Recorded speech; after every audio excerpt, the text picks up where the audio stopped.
Olá, queridos, tudo bem? Vamos voltar aqui às nossas reflexões, tá ok? Veja, a gente vem trabalhando a respeito do Evangelho, né? Eu falei do Evangelho, o que que é o Evangelho. Depois eu falei a respeito da centralidade do Evangelho, toquei nessa questão. Depois eu falei da totalidade do Evangelho e é sobre isso que eu ainda estou falando, tá? Dentro dessa abordagem a respeito da totalidade do Evangelho, nós falamos sobre salvação. Eu disse que a salvação é a libertação do homem das consequências da queda e do pecado. Bom, isso é uma definição, tá? É apenas uma definição.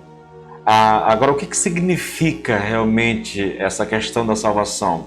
Aí nós tratamos, né? Eu falei que a salvação ela significa que o homem ele é liberto do pecado, tá? É o primeiro ponto, na verdade. E dentro dessa libertação, eu falei de uma tríplice libertação. Não é só ser liberto do pecado. Essa libertação ela acontece em três etapas, se é que eu posso colocar dessa forma, tá bom? Por isso que a gente chama de tríplice libertação do pecado ou do jugo do pecado, né? Em primeiro lugar, eu falei que significa a libertação da culpa do pecado. Abordei isso no vídeo, tá? Vou tentar deixar isso num card para se alguém quiser acompanhar, ver lá. Depois eu falei sobre a libertação do poder do pecado. Também foi um vídeo gravado para tratar disso. E agora eu quero tratar da terceira realidade, né, de libertação, que é a libertação da corrupção do pecado. Não é um tema fácil, tá bom? Não é algo simples de ser aceito, de ser acreditado. Está na Bíblia e se alguém não crê, vai ter dificuldade com o que a gente vai ensinar aqui.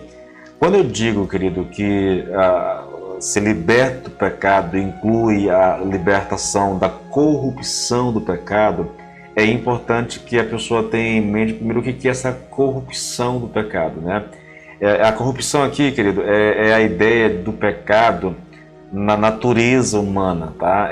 Ele corrompe a natureza humana. Eu diria que cada parte da natureza humana foi corrompida pelo pecado. E aí eu estou falando aqui não apenas de tentações de fora que vêm sobre nós e que nos corrompem, eu estou falando da nossa própria natureza que é corrompida, entende? Eu vou tentar primeiro te mostrar isso biblicamente, essa ideia que não é fácil de ser aceita. É mais fácil falar da culpa do pecado, é mais fácil falar do poder do pecado do que da corrupção do pecado. Mas eu quero te mostrar primeiro que isso é bíblico, tá? Então vamos ler aqui Romanos 7, a partir do versículo 14, onde Paulo aborda essa questão. Talvez eu diria que não há abordagem mais clara, específica, mais definitiva do que essa aqui a respeito da corrupção do pecado na natureza humana, tá? Romanos 7, a partir do versículo 14, ele diz assim: sabemos que a lei é espiritual e a dificuldade não está com ela e sim comigo, pois estou vendido como escravo ao pecado. Não entendo o que faço, pois realmente quero fazer o que é correto, porém não consigo. Faço sim aquilo que eu odeio. Se faço o que não quero, isso prova que a lei é boa em si. Nesse caso, não o posso evitar por mim mesmo, porque já não sou eu que estou fazendo, mas o pecado que está dentro de mim. Eu sei que estou completamente corrompido no que diz respeito à minha velha natureza pecaminosa, porque tenho o desejo de fazer o que é bom, mas não consigo fazê-lo. Quando quero fazer o bem, não faço, e o mal que não quero fazer, esse acabo fazendo. Esse é um texto tremendo demais, profundo demais. E se você tem algum interesse em querer aprender mais sobre isso, eu vou te indicar as ministrações que eu faço terça-feira na igreja, porque eu estou lá, nós estamos estudando exatamente esse capítulo 7. Nós começamos tem 2, 3 semanas já. Então, se você quiser aprofundar mais, tá, queridos, eu deixo a vocês a dica de acompanhar as ministrações de terça-feira. é uma descrição do estado do homem, dessa corrupção que há na natureza humana, a ponto de ele dizer, olha, eu sei o que é certo, eu até sinto vontade de fazer o que é certo, eu só não consigo fazer o que é certo. Isso talvez ilustre a ideia da corrupção na natureza humana, tá? Essa aqui é uma espécie de descrição dos 3 aspectos relacionados à salvação. É um aspecto passado, e aí eu estou falando aqui de libertação da culpa. O nome na teologia para isso é justificação, tá? Paulo trata disso exaustivamente em Romanos, capítulo 1, 2, 3, até o 4, até o 5, na verdade, ele está tratando de justificação pela fé. Depois nós temos aqui esse aspecto do presente, né, que é a libertação do pecado. E aí nós estamos falando aqui de santificação, desse agir de Deus na vida do ser humano, rompendo com todo o poder do pecado e libertando o homem desse poder maligno que escraviza o homem, tá? E esse aspecto futuro que é o da libertação do pecado. A gente chama isso de glorificação. Tem um texto em Romanos 8, se eu não me engano, Romanos 8:30. Romanos, capítulo 8, e nós vamos para o versículo 30, quando Paulo aborda isso.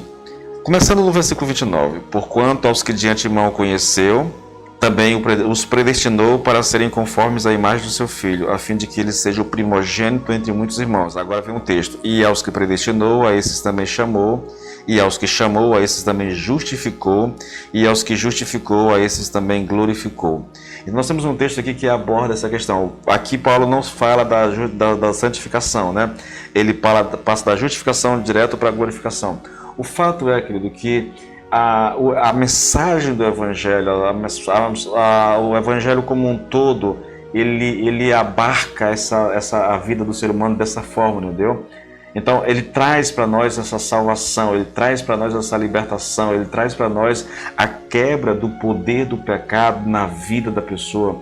O ser humano que conhece a Cristo, ele não é mais escravo do pecado, né? Ele tem em Cristo o poder para vencer o pecado. Veja, a corrupção do pecado ainda permanece na natureza humana, porque nós só seremos libertos disso, diz as Escrituras, quando nós ressuscitarmos e tivermos o nosso corpo glorificado. Enquanto estivermos nesse mundo, nós sofreremos, querido, com relação à corrupção do pecado, viu?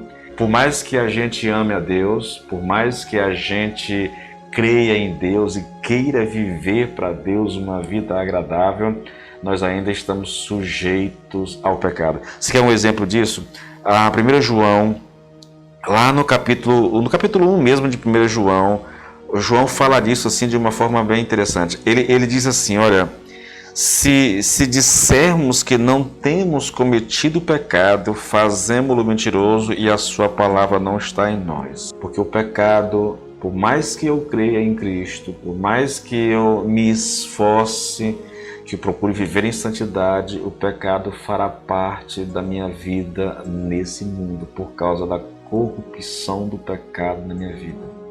Ele não mais me escravizará, mas eu ainda estou suscetível a ele, a cair e a pecar. Por isso que se alguém disser, olha, eu não cometo pecado, Deus está dizendo, você é mentiroso. Mas você não é só mentiroso, você está me fazendo de mentiroso também. Então, é por causa dessa corrupção do pecado na nossa natureza que, mesmo amando a Deus, eu quero enfatizar bastante isso, tá? Mesmo amando a Deus, mesmo desejando viver uma vida de santidade, nós ainda estamos sujeitos a cair, a tropeçar. Infelizmente, essa é uma realidade que nos acompanhará até a nossa ressurreição, enquanto estivermos nesse mundo, querido. Mas a promessa é exatamente essa. Chegará um tempo, né, quando nós estivermos na glória, em que nós seremos completamente libertos do poder do pecado. Essa esperança ninguém pode nos tirar. Graças a Deus por isso, tá? Que Deus te abençoe e até o próximo vídeo.